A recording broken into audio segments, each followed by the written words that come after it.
Boa noite, queridos irmãos. Sejam muito bem-vindos ao estudo da noite desta segunda-feira, 17 de maio. Hoje vamos falar sobre a justiça, principalmente a justiça divina, e amor, que é o tema do estudo de hoje, de uma passagem do livro Religião dos Espíritos, que a gente vai comentar. Bom, eu acho que esse tema foi muito oportuno, porque devido aos últimos acontecimentos, né, que a gente tem acompanhado na mídia, algumas desencarnações, algumas notícias que deixam a gente para baixo, deixam a gente chateados, revoltados. E aí a primeira coisa que vem na nossa cabeça é dar a nossa opinião, a gente dizer o que é certo, o que é errado, o que seria justo, o que não é. E muitas vezes as pessoas acabam indo longe demais nesse ponto de querer fazer justiça com as próprias mãos. Então a gente vai falar um pouquinho sobre esse assunto hoje. Oi, mãe, seja bem-vinda. Mamãe tá aqui me assistindo. Enfim, Bom, não se esqueçam de pegar o copo com água de vocês para deixar fluidificando. Rainer também tá on. Alguém no perfil Espíritas no Ar tá on? É você, amor? Não. Então é meu pai. Oi, pai, tudo bem? Falando sobre esse tema da justiça, particularmente um assunto essa semana em Volta Redonda me deixou um pouco chateado, que foi aquele caso de que acharam um animal sem cabeça na porta de uma pessoa aí no Laranjal. E aí desse assunto surgiram muitos debates, no ponto de vista que às vezes as pessoas elas falam muitas coisas sem saber. E também a gente tem que se basear no que a gente tem de leis hoje em dia, né? O que aconteceu foi um caso muito triste de uma pessoa abandonou o que parecia era um cachorro, mas depois se descobriu que não era, que era um bode sem cabeça e sem as patas na casa de outra pessoa. E nisso, muitas pessoas ignorantes já começam a falar que isso é de religião espiritualista, que a Umbanda é isso, que o Candomblé é aquilo, sendo que a gente nem sabia o que tinha acontecido. Depois, devido à apuração jornalística, descobriram que seria... descobriram, né, depois de muita especulação, de que aquilo ali se tratava de um trabalho espiritual. E nós, do Espiritismo, não temos nenhuma correlação com esse tipo de situação. Nós não temos altares, nós não fazemos, como se diz? Rituais, nós não mexemos com esse tipo de coisa. Mas isso também é uma linha muito tênue entre você criticar a religião de alguém, saber que aquilo ali realmente é feito, porque eu já frequentei a Umbanda durante um tempo e não tem nada daquilo ali, e outras pessoas dizerem certas coisas sem saber o que aconteceu. Então, basicamente, nós sabemos que existem pessoas que usam da manipulação de energias, de situações para trazer infortúnio para outras pessoas. Nós sabemos esses casos de amarração, enfim. Isso não seria a forma de você trazer justiça para a vida de uma pessoa. Na verdade, isso está mais similar à vingança. E hoje a gente vai debater muito o que seria vingança e o que seria justiça. Mas enfim, esse não é o ponto. O que eu queria falar é que muitas vezes a gente toma o caminho que a gente acha que é justo, que alguma pessoa fez alguma coisa com a gente fica chateado e quer que aquela pessoa pague, sem a gente saber o que seria justiça de verdade, sem a gente saber se a gente merecia passar por aquilo, sem a gente saber o porquê da pessoa ter feito aquilo, sem a gente saber como Deus planejam esses tipos de situações pelas quais a gente passa, porque eu acredito que a gente não paga nada daquilo que a gente não deva. Então, esse caso foi muito triste por N motivos, porque foi um animal que foi assassinado e trazendo infortúnio para uma família, duplamente, a pessoa que fez o trabalho e a pessoa que encomendou. Então, assim, é muito triste esse tipo de coisa, eu queria pontuar isso, e aí eu acho que foi bem... Amor, eu tô ouvindo. Você tá me atrapalhando. Enfim, aí eu queria falar sobre isso, sobre a justiça, sobre o que é a justiça, sobre o que é a vingança. Bom, eu trouxe essas fotos. Aqui nós temos duas crianças, provavelmente acho que foi tirada na Índia, num lixão. E uma tá sorrindo. Aqui nós temos a indústria bélica, das armas, das guerras, da violência, que é o que vende muito hoje em dia. A gente sabe que os Estados Unidos é o país mais rico do mundo, não é à toa. É o país que mais financia armas químicas ou biológicas, enfim. E aqui um animalzinho abandonado, pobre, passando necessidade. Por que Deus permite tais coisas aconteçam? Sem me estender muito nesse assunto da desigualdade social, que também está no Evangelho e no Livro dos Espíritos, esses tipos de situações acontecem, para que essas pessoas elas possam aprender a superar essas dificuldades, para que essas pessoas que talvez tenham feito mau uso das suas liberdades ou do seu dinheiro em uma vida passada, possam aprender a dar valor ao dinheiro, a dar valor à comida, a dar valor aos bens que a pessoa teve, e também como uma prova para poder superar aquela situação. Muitas vezes foi a pessoa que pediu para nascer num meio, num ambiente mais difícil, num ambiente mais precário, num ambiente mais miserável, para que ela pudesse ali prosperar naquela situação. Mas também, do nosso ponto de vista, das pessoas que estão de fora vendo esse tipo de injustiça, isso tem que sensibilizar o nosso coração, porque a gente sabe a todo momento que existem pessoas que estão passando necessidades, existem pessoas que estão necessitando de um prato de comida, estão necessitando de alguma coisa, seja caridade material ou espiritual, mas aqui a gente está falando da caridade material. Então, para ver se isso sensibiliza a gente, porque no nosso patamar de evolução, gente, a gente não vai parar de evoluir, a gente não vai parar de trabalhar. A gente vai chegar numa perfeição relativa, mas a gente vai continuar trabalhando. Porque esse é o ponto da caridade, a gente fazer o bem pro próximo, levar o amor pro próximo. Então, aqui nessa situação que me corta o coração, é saber que, assim, eu sei que tem gente passando fome na África.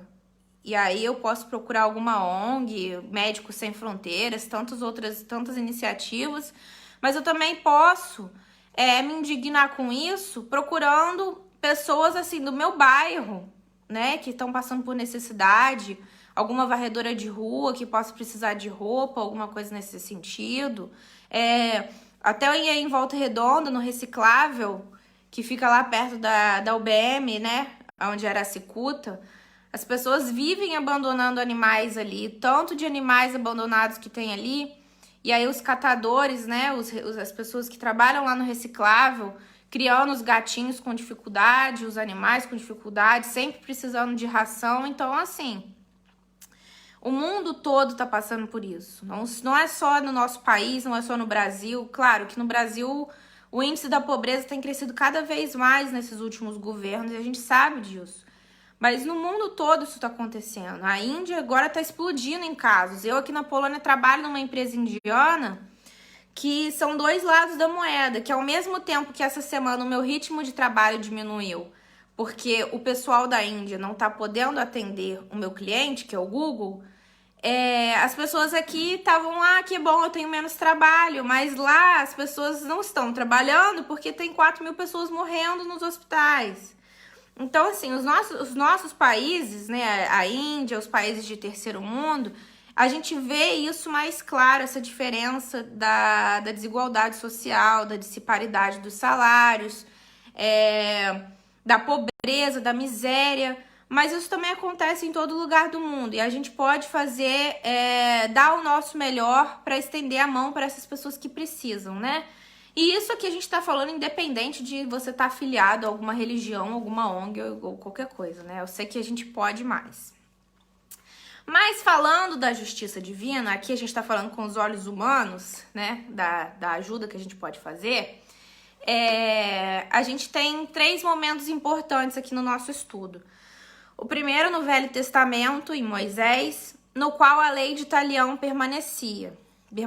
Eu vou colocar entre aspas, porque até hoje a gente ainda vê esse tipo de justiça sendo praticada, que seria a lei do olho por olho, dente por dente, que se uma pessoa fez um mal para mim, eu vou devolver o mal na mesma moeda para aquela pessoa. E a gente sabe, gente, que Moisés foi um espírito assim muito evoluído, né, para ter recebido os 10 mandamentos e as conversas que ele tinha com Deus e com os espíritos superiores. Manchado minha maquiagem. Mas a gente sabe que naquela época era aquilo ali que aquela sociedade conseguia absorver.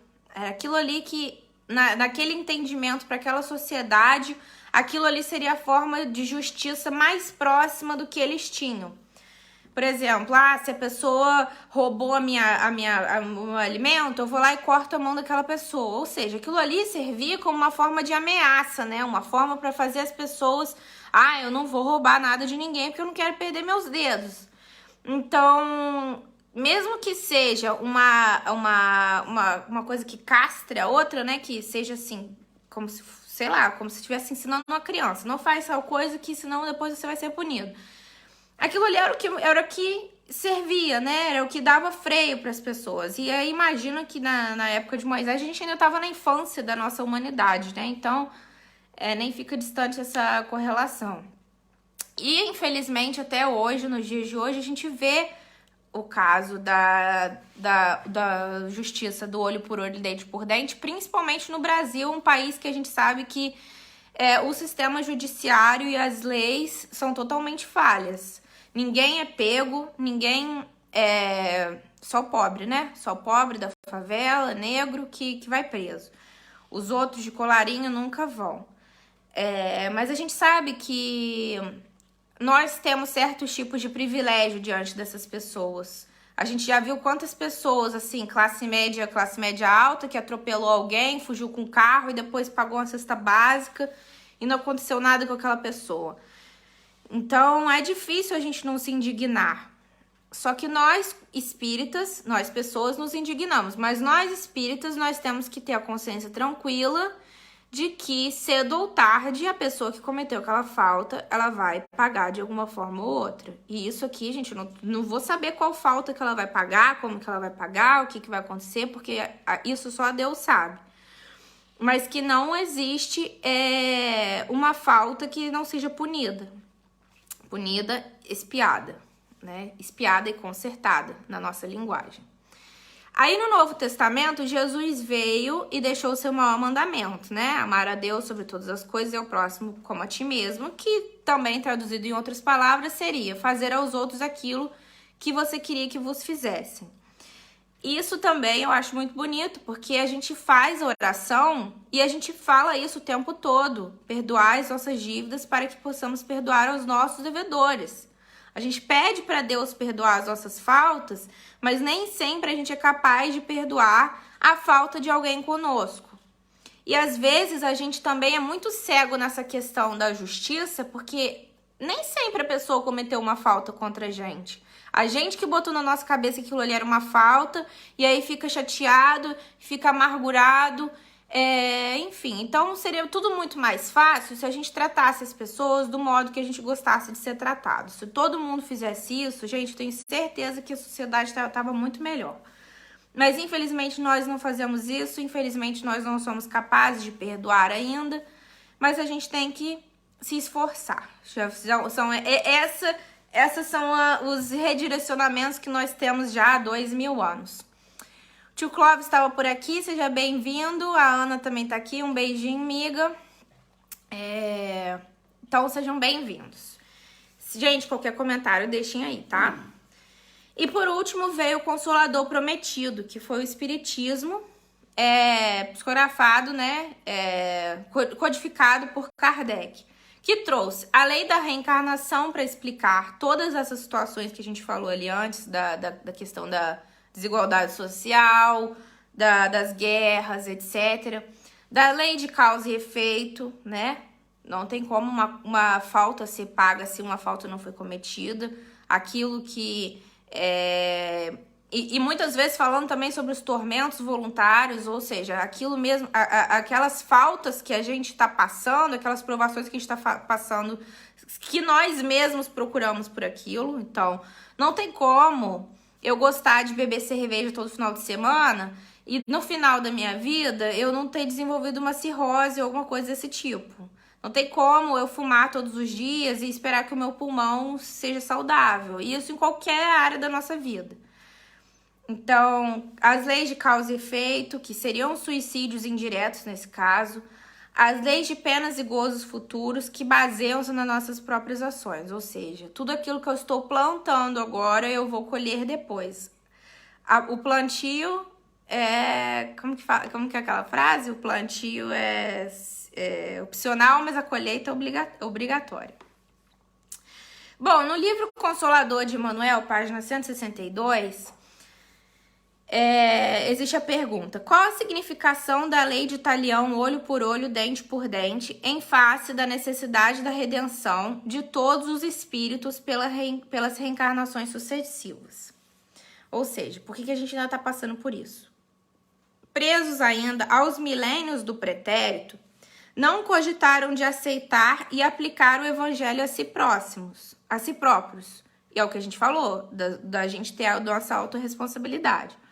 Permanecendo encarcerados em círculos viciosos de dolorosas reencarnações expiatórias e purificadoras. Porque a falta que o outro comete comigo, gente, às vezes eu tô esperando que ele seja punido de uma forma, também na próxima vida a pessoa vai pagar. Mas às vezes a pessoa, ela encontra a autoiluminação na vida dela, a pessoa começa a enxergar o próximo com mais amor, a pessoa começa a praticar caridade, genuinamente, tá? Tô falando de coração aberto. A pessoa começa a ser uma pessoa mais prestativa, uma pessoa mais amorosa, uma pessoa mais útil. E aí, aquela falta que aquela pessoa cometeu pode ser deduzida, com certeza. Porque isso é levado em conta. Jesus falou que o amor cobre uma multidão de pecados. Então, se eu sou uma pecadora, mas eu me esforço para não pecar, Jesus vai me perdoar. Claro que eu vou pagar aquilo naquela proporção que, sei lá, a justiça divina achar necessária. Mas eu também não posso cometer faltas. Eu não posso esperar que as pessoas cometam faltas comigo e eu vou falar, não, eu tenho que esperar aquela pessoa se melhorar, ou, não, aquela pessoa vai se ferrar.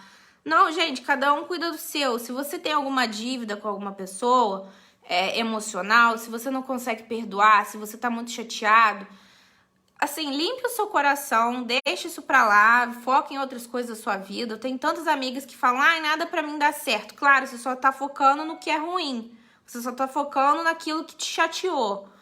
Foque em outras coisas na sua vida, que aquela pessoa que cometeu uma falta com você, porque você também já cometeu falta com os outros. Então, aquela pessoa que cometeu uma falta com você, aprenda a perdoar ela, deixa ela ter o tempo dela pra se curar. Porque, assim, cada pessoa tem seu tempo de amadurecimento. Então, tem pessoas, espíritos, que nós, quando desencarnarmos, vamos continuar sendo as mesmas pessoas, se a gente não se esforçar para mudar, que passam dolorosas reencarnações, espiando e tentando se purificar e, às vezes, caindo no mesmo erro. Então, assim, vamos direcionar o nosso olhar, vamos não tentar querer o mal para o nosso próximo, querer que o outro pague na mesma moeda que ele fez com a gente. Eu sei que é muito difícil de colocar isso em prática, principalmente quando a gente se sente injustiçado, quando a gente se sente, assim, desamparado, que a gente quer que aquela pessoa pague, que a gente quer que aquela pessoa sofra, mas tente não trazer isso pra você, porque aquilo ali é um sofrimento em dobro, igual esse caso que eu falei lá de Volta Redonda. É o sofrimento pra pessoa que fez e o sofrimento pra você que tá desejando mal pra ela. Então, Moisés proclamou a lei antiga muitos séculos antes do Senhor. Então, aquela lei do talião era o que servia na época, como a gente falou. Como já foi dito, o profeta hebraico apresentava a revelação com a face divina da justiça. Mas com Jesus, o homem do mundo recebeu o código perfeito do amor. Se Moisés ensinava o olho por olho, dente por dente, Jesus Cristo esclarecia que o amor cobre a multidão dos pecados. Isso falei agora. Daí a verdade de que as criaturas humanas se redimirão pelo amor e se elevarão a Deus por ele, anulando com o bem todas as forças que lhe possam encarcerar o coração nos sofrimentos do mundo. Eu acho que o espiritismo também é muito difícil colocar em prática, porque a gente sabe que a ausência do mal, a ausência de eu não praticar o bem já é um mal, tá? Isso é um ponto. Toda vez que eu tenho uma oportunidade de fazer uma coisa boa e eu não faço, eu estou fazendo mal. Mas eu acho melhor ainda do que eu já praticar o mal por pura consciência e espontânea vontade.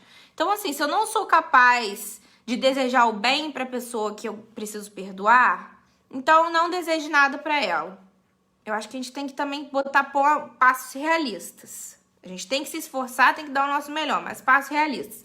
Se eu não posso, se eu não consigo me desvencilhar daquilo, peça aos espíritos para te amparar, para você focar o seu pensamento em outra coisa, para te dar algum trabalho para você fazer, porque a gente é ocupado, a gente não fica pensando caraminhola. Então, pequenos passos. Tente não desejar o mal para aquela pessoa. Se você já não consegue desejar o bem, tenta não desejar nada. Tenta fazer com que aquela pessoa encontre a iluminação.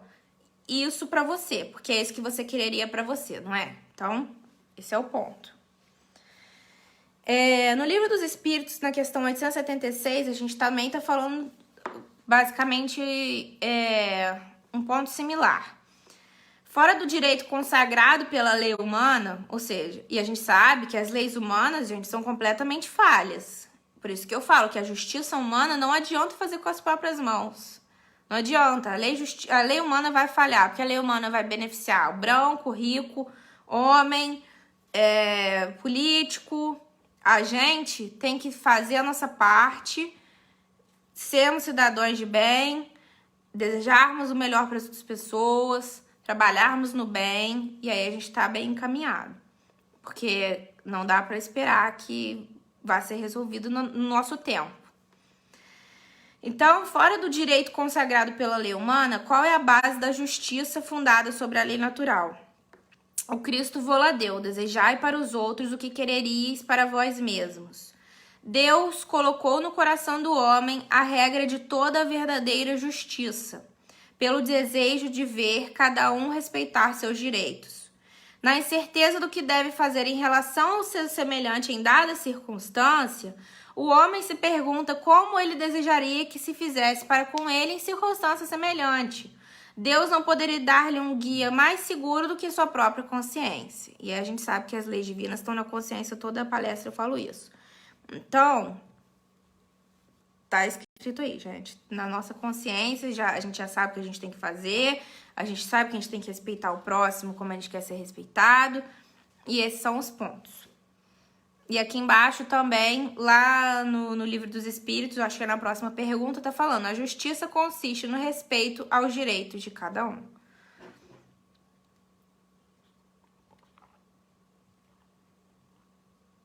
Falando sobre a justiça divina, a gente vai contar uma história aqui agora do livro Cartas e Crônicas, do Irmão X, tá na página 29, eu achei na internet, vocês acham também. Esse livro é incrível, meus pais me deram aí no Brasil para ler. Crônicas feitas pelo Irmão X, para quem não sabe, é o Humberto de Campos, mas devido a problemas com direitos autorais, ele trocou esse pseudônimo. Então, aqui eu vou contar uma história para vocês. E aí vocês tirem suas próprias conclusões sobre a justiça divina. O título chama Tragédia no Circo. Naquela noite, na época recuada de 177 a.C., o concílio... Não, depois de Cristo, né? Na época recuada de 177, o concílio de Leão regurgitava de povo. Não se tratava de nenhuma das assembleias tradicionais da Gália, junto ao altar do imperador, e sim de compacto ajuntamento. Nossa, gente, tô lendo igual... Desculpa. Marco Aurélio reinava piedoso, e embora não houvesse lavrado qualquer rescrito em prejuízo maior dos cristãos, permitira se aplicassem na cidade com o máximo rigor todas as leis existentes contra eles. A matança, por isso, perdurava terrível. Então, no reinado de Marco Aurélio, todo mundo matando um cristão. Ninguém examinava necessidades ou condições. Mulheres e crianças, velhos e doentes, tantos quanto os homens válidos e personalidades prestigiosas que se declarassem fiéis ao Nazareno, eram detidos, torturados e eliminados sumariamente. Através de espesso casario, A montante da confluência do Ródano e do Saône multiplicavam prisões e no sopé da encosta, mais tarde, conhecido como Colina de Fouvier, improvisaram esse grande circo, levantando-se altas paliçadas em torno de enorme arena. As pessoas representativas do mundo lionês eram sacrificadas no lar ou barbaramente espancadas no campo, enviando-se aos desfavorecidos da fortuna grande massa de escravos ao regozijo público. As feras agora pareciam entorpecidas, após massacrarem milhares de vítimas nas mandíbulas sanguessedentas, ou seja, jogavam os cristãos às feras. E isso, para quem já foi no Coliseu, sabe bastante dessas histórias. Quem não foi no Coliseu ainda, vale a pena pagar o guia. Em razão disso, inventavam-se tormentos novos. Verdugos inconscientes ideavam estranhos suplícios. Senhoras cultas e meninas ingênuas eram desrespeitadas antes que lhe decepassem a cabeça. Anciões e defesos viam-se chicoteados até a morte. Gente, é muito difícil de ler isso, não tô nem... Meninos apartados do reduto familiar eram vendidos a mercadores em trânsito para servirem de alimárias domésticas em províncias distantes e nobres senhores tombavam assassinados nas próprias vinhas. Mais de 20.000 pessoas já haviam sido mortas. Naquela noite a que acima nos referimos, anunciou-se para o dia seguinte a chegada de Lúcio Galo, famoso cabo de guerra, que desfrutava atenções especiais do imperador por se haver distinguido contra a usurpação do general Avídio Cássio e que se inclinava agora a merecido repouso. Ou seja, chegou um oficial famoso lá em Lyon. Imaginaram-se para logo comemorações a caráter. Por esse motivo, enquanto lá fora se acotovelavam gladiadores e jograis, o patrício Álcio Plancus, que se dizia descendente do fundador da cidade, presidia a reunião a pedido do propretor programando os festejos. Além das saudações diante dos carros que chegarão de Viena, dizia, algo tocado pelo vinho abundante, é preciso que o circo nos dê alguma cena de exceção. O lutador Setímio poderia arregimentar os melhores homens, contudo não bastaria renovar o quadro de atletas. Ou seja, lá no circo, para divertimento deles, eles jogavam os cristãos às feras, espancavam, estupravam, separavam as famílias, as crianças, os idosos, chicoteavam. Isso era o divertimento deles. Mas esse oficial chegou na cidade e isso já estava pouco para eles. Claro que surpreenderam nos últimos dias tentações e viandas que o próprio Lúculo jamais encontrou no conforto de sua casa. Depois das gargalhadas gerais, Álcio continuou irônico. Ouvi, porém, alguns companheiros ainda hoje e apresentaremos um plano que espero resulte certo. Poderíamos reunir nessa noite aproximadamente 1.000 crianças e mulheres cristãs guardando-as nos cárceres. E amanhã, coroando as homenagens, ajuntá-las-emos na arena, molhada de resinas e devidamente cercadas de ferpas embebidas em óleo, deixando apenas passagem estreita para a liberação dos mais fortes. Depois de mostradas festivamente em público, incendiaremos toda a área, deitando sobre elas os velhos cavalos que já não sirvam aos nossos jogos.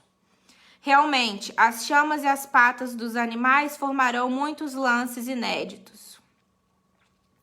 Muito bem, rugiu a multidão, de ponta a ponta do átrio. Urge o tempo, gritou Plancus, e precisaremos do concurso de todos. Não possuímos guardas suficientes. E erguendo ainda mais o tom de voz, levante a mão direita quem esteja disposto a cooperar.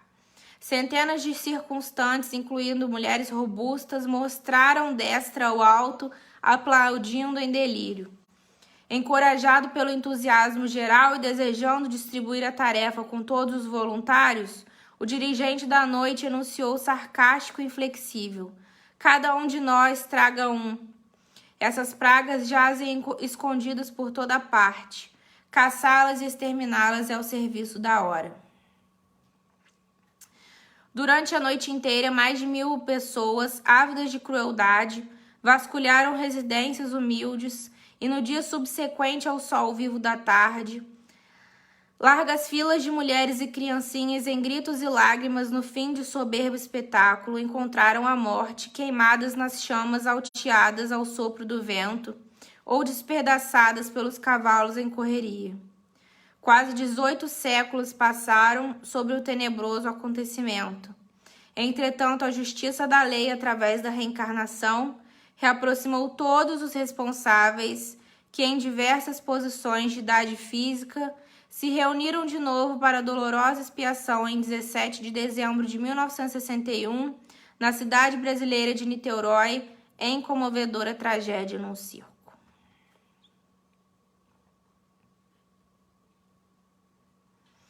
E aí, gente? Pesado, né? Minha mãe falou, o tempo passa, mas a dívida permanece. Então, séculos depois, nasce em Lyon o mestre Allan Kardec. Então, no ano 177 depois de Cristo, todos esses romanos aí da época fazendo essas atrocidades, assassinaram 1000 mulheres, crianças, num circo, e aí, quase 18 séculos depois, numa tragédia no Rio de Janeiro, eles também pereceram por causa de um incêndio num circo. Gente, nós não sabemos como a justiça divina funcionaria para casos assim que a gente conhece. A gente sabe o que está escrito nas psicografias. Então, assim, o que a gente tem que fazer como espírita é não procurar, não aceitar achismos de qualquer forma, procurar tudo nas obras, seja de André Luiz, seja nas obras de Chico Xavier, porque a gente tem material do outro lado. Eu tô em muitos grupos espíritas no Facebook falando, porque fulano de tal morreu, e aí era porque ele era um senador romano, não sei aonde. A gente tem que também tomar muito cuidado de onde a gente pega essas psicografias, de onde a gente acha esse material, e basear, assim, nos livros que a gente tem confiança. Isabel, essa passagem está no livro Cartas e Crônicas do Irmão X. Chama Tragédia no Circo, tá na página 29. Então, esse é um exemplo de como a justiça divina reaproximou essas pessoas. 18 séculos depois, eles expiaram essa falta que eles tiveram. Então, muitas vezes a gente acha que é injustiça, fulano morreu cedo, porque foi muito injusto, tinha uma vida toda pela frente, mas a gente não sabe o que estava no planejamento, o que aquela pessoa tinha que espiar. Então, a gente tem que ser muito consciente e conivente com as leis divinas, assim, conivente com a vontade de Deus. Se Deus quer, é aquilo ali mesmo. Tinha que acontecer. Agora vamos fazer uma pausa para nossa reflexão. Sem precisar remontar reencarnações passadas, será que na atual nós também não burlamos, não cometemos faltas e somos injustos e faltamos com a justiça? Várias vezes a gente chega e ouve esse tipo de pergunta. Então a gente vai ser colocado à prova agora. O que seria justiça ou o que seria vingança? Você perdoaria um malfeitor? Você é a favor da pena de morte? Você acredita que os presos podem ser ressocializados? Você acha que o tratamento que os encarcerados e encarceradas recebem é justo? Você seria capaz de fazer justiça com as próprias mãos? Você acha que bandido bom é bandido morto? Você acredita que a abordagem policial é a mesma para todos os cidadãos? Você acha que andar armado é mais seguro?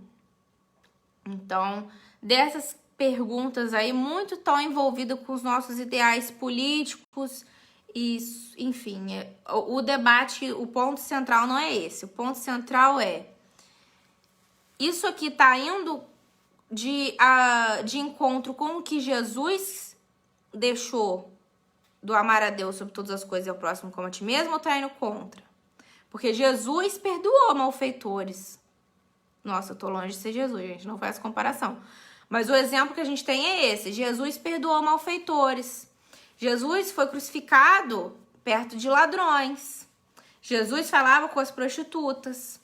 E o que a gente mais vê hoje em dia são as pessoas criticando as pessoas que, por alguma forma, erraram. Por alguma forma, cometeram alguma falta. Porque o ponto de vista aqui dessa palestra, gente, não é sobre a nossa justiça. É sobre a justiça de Deus. A justiça de Deus, sim, é justa e correta. Porque a nossa não basta de achismos, não basta de rancor, não basta de raiva, não basta de preconceito. A nossa justiça é essa, infelizmente. Você é a favor da pena de morte? O Espiritismo não é a favor da pena de morte em caso alguma. O Espiritismo é a favor da vida, da valorização da vida. Tanto em relação ao suicídio, à eutanásia, ao aborto, todos esses pontos. Então, o Espiritismo não é a favor da pena de morte. Principalmente porque você está tirando o direito daquela pessoa ali de pagar a falta que ela teve aqui na Terra. E só quem sabe o nosso tempo de vida é Deus. Então, nós não temos esse direito.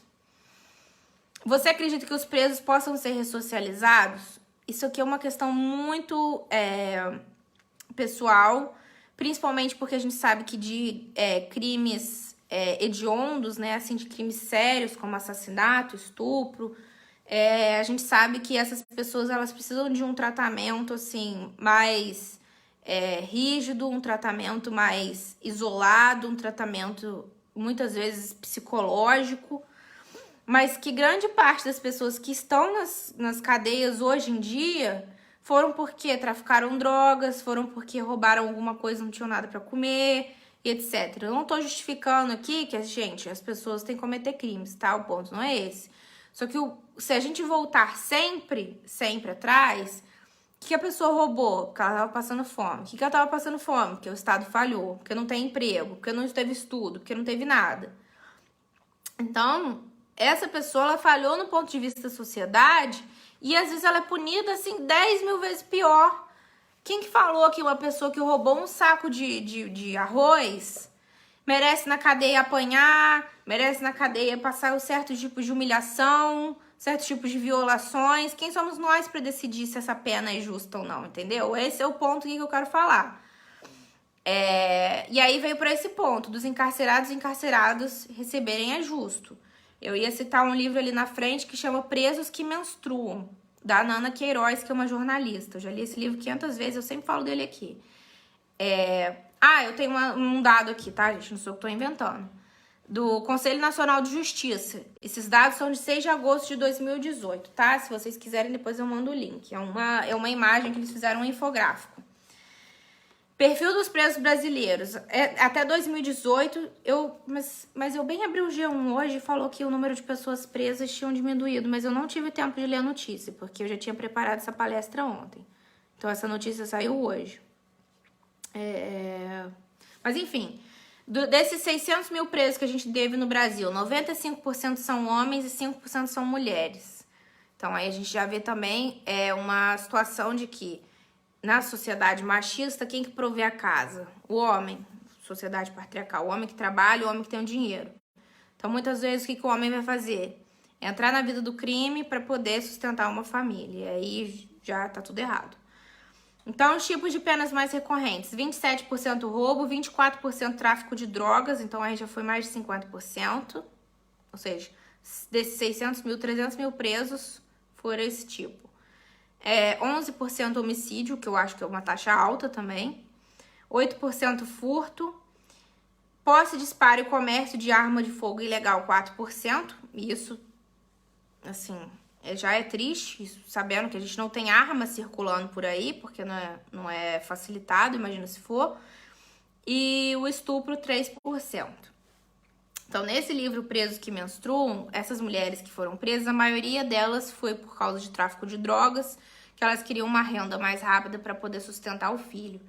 E assim, gente, essas mulheres não tem nem absorvente na cadeia. Quem é homem não sabe o que é ter esse direito básico de não sei se é um direito básico de higiene, é um direito básico, assim.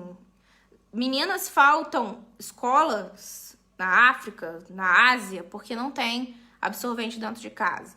Então, assim, na cadeia elas usam miolo de pão. Isso eu acho que é a forma mais desrespeitosa que você pode ter com uma mulher, uma pessoa que gera uma vida. Ali elas têm filhos já na cadeia também. Elas são liberadas para ir para o hospital só no dia do parto, ou seja, toda a parte do pré-natal.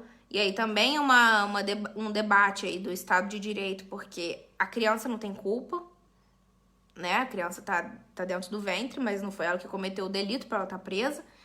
Então, é uma linha muito tênue, porque a mulher ela não tem o preparo, né, do pré-natal correto. Então, só no dia do parto que ela vai pro hospital e ela tem um filho algemada na cama, como se ela fosse levantada ali e sair correndo pra fugir do hospital. Não faz isso. Algemada na cama e no dia seguinte ela já tem que voltar pra prisão. E aí eu acho que até os 6 meses ela pode amamentar aquela criança. Depois aquela criança vai para algum parente que queira cuidar. E se o parente não quiser cuidar, ele vai pro estado. E aquela mulher não vai ver mais o seu filho. Então, esse livro, nossa, é incrível. São relatos, assim, muito, muito tristes. Infelizmente, que são a realidade. Esse livro fala muito também de que... Aqui, no Brasil a gente tem a cadeia feminina e a cadeia masculina, né? Mas eu acho que em algum ponto ainda teve as cadeias mistas ou alguma coisa assim. Então, elas tinham que se envolver emocionalmente com outra pessoa para evitar serem estupradas. Elas tiveram que passar assim por N situações para evitar violência policial. Enfim, é muito triste esse livro. E eu acho que isso não é justiça. Eu acho que isso não é justiça. Mas enfim. Aqui esses dois a gente sabe que você seria capaz de fazer justiça com as próprias mãos. Eu acho que quando as pessoas elas estão tomadas pela vingança, pela raiva, elas são capazes de fazer qualquer coisa. Então por isso que a gente tem que fazer muito culto no lar e participar muito de palestra espírita e praticar muito bem a caridade, focar no trabalho, no bem, porque senão a gente vai receber essas influências dos irmãos menos afortunados que a gente, que querem que a gente falhe. E os espíritos inferiores, gente, nada mais são do que a gente mesmo. Igualzinho a nós, que cometemos faltas e às vezes ficamos fissurando aquela pessoa. Vai, faz, sabendo que aquilo é errado. Bom, você acredita que a abordagem policial é a mesma para todos os cidadãos? Isso claramente não é. Claramente, a gente sabe o que aconteceu com o Jacarezinho há 2 semanas atrás. Divulgados os nomes das pessoas que estavam envolvidas. Muitos ali estavam envolvidos no tráfico, mas outros não estavam e acabaram pagando pato. Pagando pato. E... enfim. Você acha que andar armado é mais seguro? Claramente também não. Eu acho que todo mundo aqui deve concordar que essa ideia do brasileiro é a educação, é ter escola de qualidade, ter ensino de qualidade, ter emprego para poder comprar comida, para poder a pessoa ter dignidade. E a gente está cada vez mais distante dessa realidade. Então tá aí essa dica de livro que eu dei. A gente vai para agora, o tema dessa palestra é uma passagem do livro Religião dos Espíritos. A lição chama Justiça e Amor. Vou colocar aqui pra gente. Também em PDF que eu achei, tá, gente? Se procurarem em PDF, tá na página 54. O Religião dos Espíritos é Emmanuel, psicografado por Chico, tá? Então, vamos lá. Essa mensagem se deu na reunião pública de 9 de outubro de 59. Meu pai e minha mãe tinham 1 ano de idade. Meu pai nem isso, minha mãe tinha 1 ano. 1 ano e 1 mês. Questão número 876, que foi a que a gente leu do direito da lei humana, no que consiste a lei natural. Sempre que te reportes à justiça, repara que Deus a fez assistida pelo amor, a fim de que os caídos não sejam aniquilados. Então, Deus ainda é misericordioso, porque se fosse, às vezes, pra gente receber o mesmo mal que a gente fez, a gente ia ser massacrado, gente. Então, Deus tem misericórdia conosco. Terás contigo a lógica, indicando-te os males e o entendimento, inspirando-te o socorro, o necessário socorro aos que lhe sofrem o assédio. Onde passes, compadece-te dos vencidos que te contemplem à margem. Então, a gente tem que se compadecer das pessoas em sofrimento.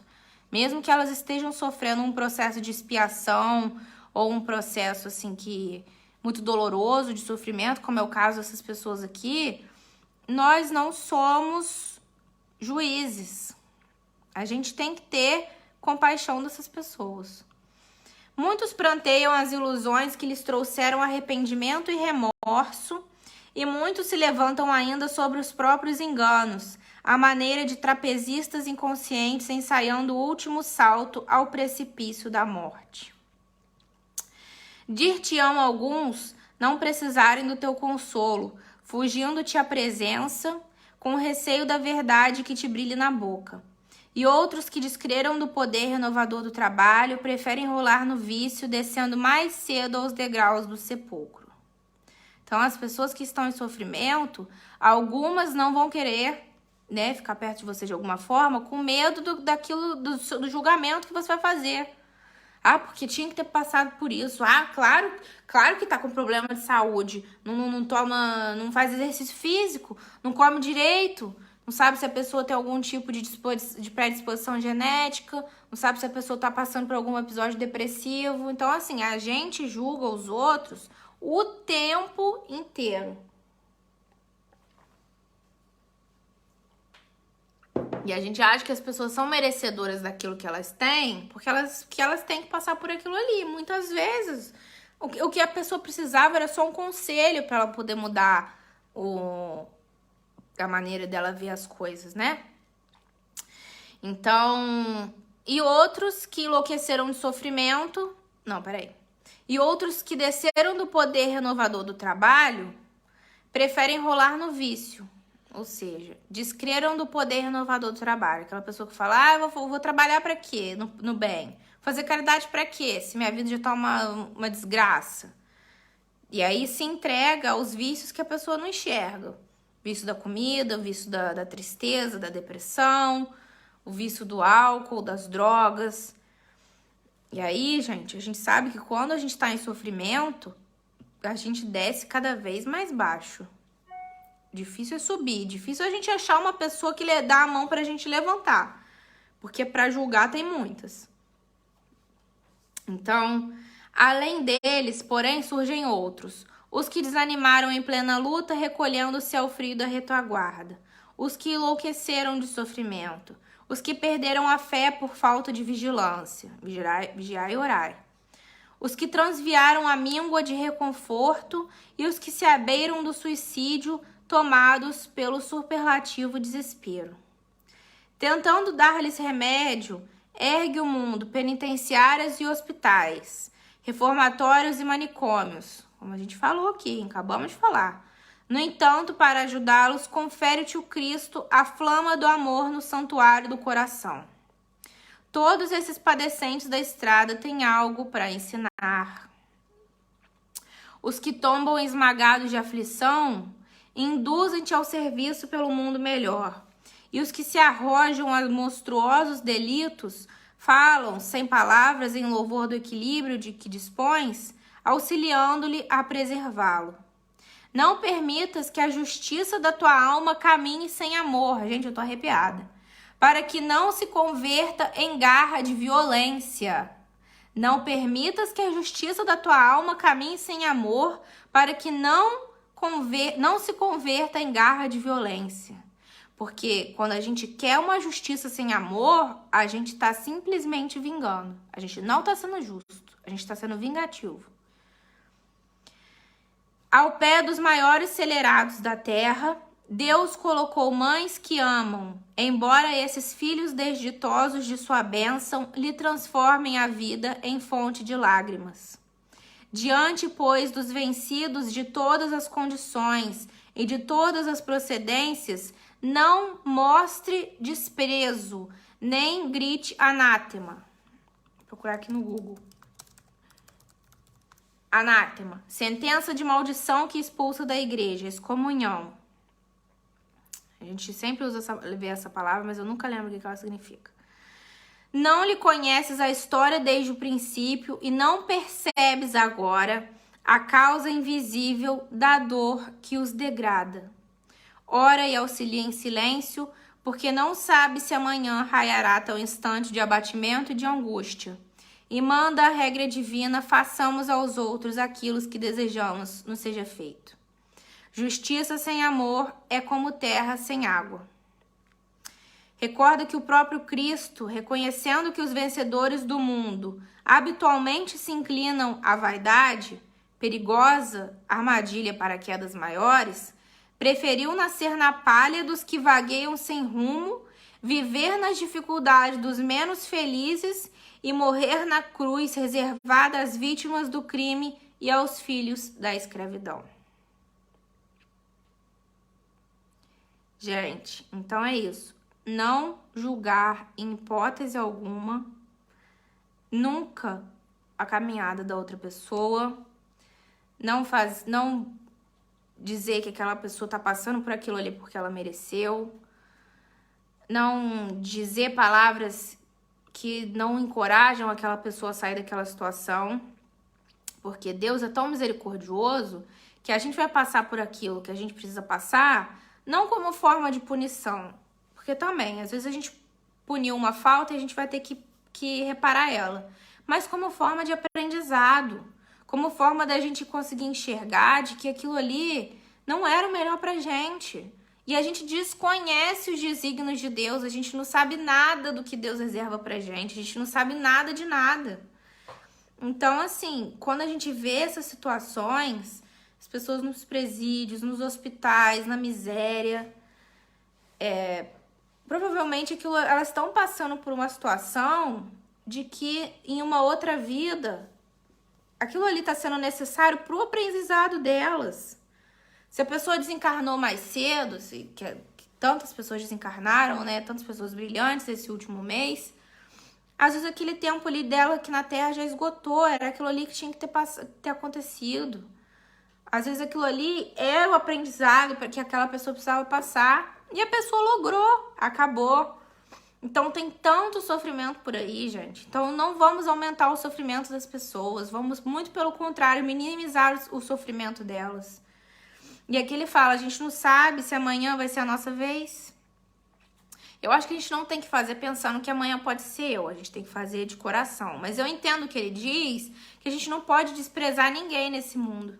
Ninguém. A gente não tem que vingar ninguém, a gente não tem que desejar o mal de ninguém, porque a gente pode precisar do ensinamento que aquela pessoa ali vai dar pra gente. É só aquela pessoa ali que vai conseguir tocar o nosso coração. Então, isso é uma lição muito bonita. Esse livro todo é muito bonito. Recomendo muito a ele, para vocês. E para finalizar, falando sobre a missão dos espíritas. Reconhece o verdadeiro espírita pela sua transformação moral e pelos esforços que emprega para domar suas más inclinações. Está no Evangelho segundo o Espiritismo, capítulo 17, item 4, os bons espíritas. Fora da caridade não há salvação. Então, gente, transformação moral depende só da gente. A gente tem o nosso livre-arbítrio para fazer aquilo que a gente quer. Aí, mais uma prova da misericórdia de Deus. Que vai deixar a gente fazer tudo que a gente quiser. Fazer tudo que a gente quiser. Então, a gente pode fazer tudo que a gente quer. Tomara que seja no caminho do bem. Se a gente vê o outro errando, seja misericordioso com o erro daquela pessoa. Seja aí mais rígido com os seus erros, porque a gente tende a culpar o outro e não tomar a nossa responsabilidade. Tenta domar suas más inclinações, aquilo que eu falei, se você não é capaz ainda de amar uma pessoa com todo o coração, tenta perdoar os erros dela, faz uma oração, tenta liberar o seu coração disso, esse peso para você e para ela, porque a gente viu que 18 séculos depois, os espíritos envolvidos ali naquela tragédia do circo se reencontraram. Então a gente tem uma eternidade toda para aprender, mas que seja num caminho menos doloroso, seja num caminho mais amoroso, que só depende da gente, né? Então, muitas lições valiosas foram deixadas aqui hoje. Desejo para vocês que, com o coração mais leve, assim como o meu, a gente aprenda a respeitar o próximo, aprenda a tratar a justiça com amor, igual eles falaram, porque justiça sem amor é vingança. Que a gente tire esses sentimentos do nosso coração, porque só vai arrastar a gente para situações mais infelizes, para situações que a gente vai ter mais dívidas. E assim, a gente tá no mundo de provas e expiações. A gente tá aqui porque a gente não é santo. A gente tá aqui pra gente ter que aprender. Então, vamos tentar deixar esse mundo um pouco melhor do que quando a gente chegou. Vamos nos comprometer com isso. Bom, a gente já chegou ao final do nosso estudo. Faltando 5 minutinhos, vou fazer a prece de encerramento. Convido vocês para pegarem a água fluida, para depois vocês beberem no final desse estudo. E vamos lá, vou fazer a oração. O Vitor já tá ali, preparado.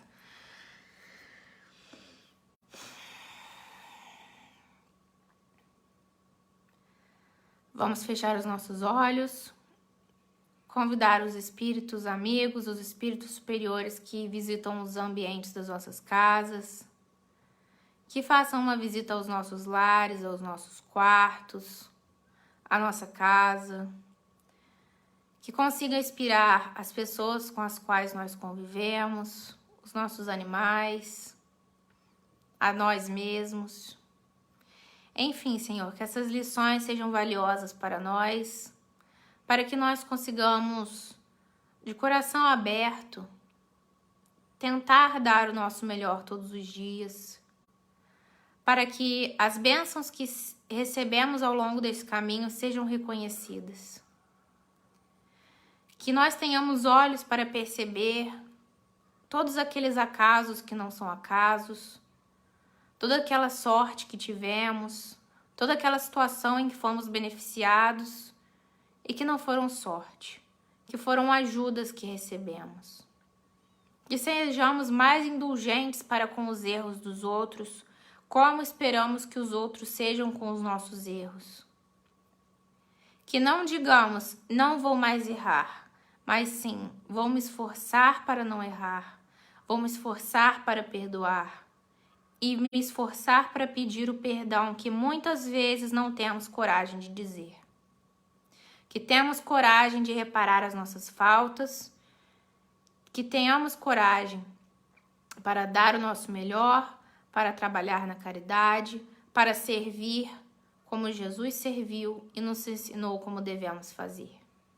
Nos despeça em paz, Senhor, nessa noite, cuida da nossa semana, inspira os nossos pensamentos e nos despeça em paz. Em nome de Jesus, graças a Deus. Então é isso, meus irmãos. Espero que essa conversa tenha clareado um pouco nossa mente hoje, que a gente consiga colocar essas ideias em prática, que nós consigamos levar esse debate para outros locais, inspirar outras pessoas, mudar o padrão vibratório do pensamento delas, tá bom? Um beijo para vocês. Quinta-feira temos uma palestra muito interessante aqui na página com meu pai, falando sobre a mediunidade onírica, mediunidade dos sonhos. Muito bacana. Tá bem, gente? Um beijinho pra vocês, fiquem com Deus e até segunda-feira que vem e até quinta-feira aqui na página. Tchauzinho. Tchau, mãe, tchau, pai.